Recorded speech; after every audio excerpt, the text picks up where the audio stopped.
Hi there, Virgos. Thanks so much for tuning in. I'm Astrogirl, and we're looking at June 19 through June 25. And it's the summer solstice this week. And for those people in the Northern Hemisphere, it means that summer is here. Now, it's the longest day of the year on June 21st. For the Southern Hemisphere, it's the shortest day of the year.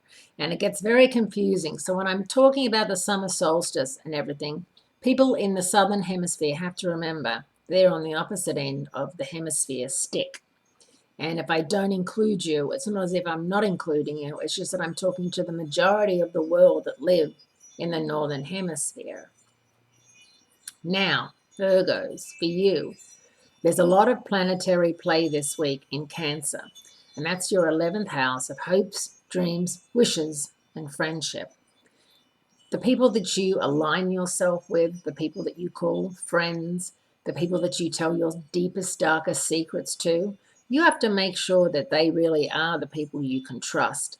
Sometimes we trust people, and then a year or so later, we find out that they weren't that trustworthy. It's really important that you know what you're dealing with and that you know that the people that you're spending time with and trusting and confiding in are really worth confiding in. It's really important that you're doing that.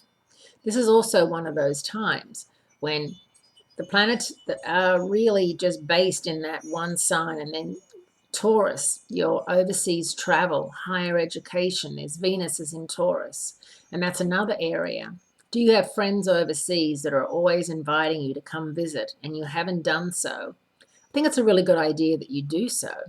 I think you may find something that you're missing, that you're looking for. Sometimes Virgos throwing it all up in the air and just saying, you know what, I'm going to quit my job and I'm going to explore the world and I'm going to be open to new possibilities and new people rather than my 9 to 5 job and being a perfectionist and having things stay the same. I think it's a really good move for you. And I also think that allowing yourself the freedom to walk away from certain people because you know deep down inside they're not really good friends is also something you're going to get out of the next couple of weeks as well. I think that new moon on Friday is going to set some things and make some things very clear for you, and it's important that you get as much out of it as you can. Now, Venus is at its best in Taurus, and this trine of central Pluto and Venus sets the stage for some heavy duty love scenes. So hopefully you've got someone to have those heavy duty love scenes with.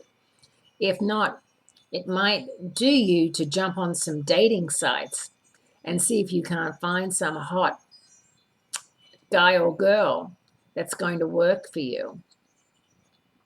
You know, a lot of astrologers say that Virgos are virgins, and there can be nothing further from the truth, in that a lot aren't that way at all.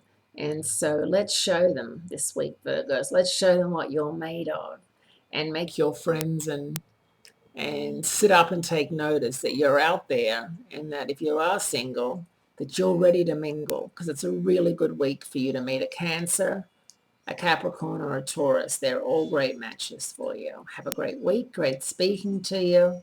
And I look forward to speaking to you again next week.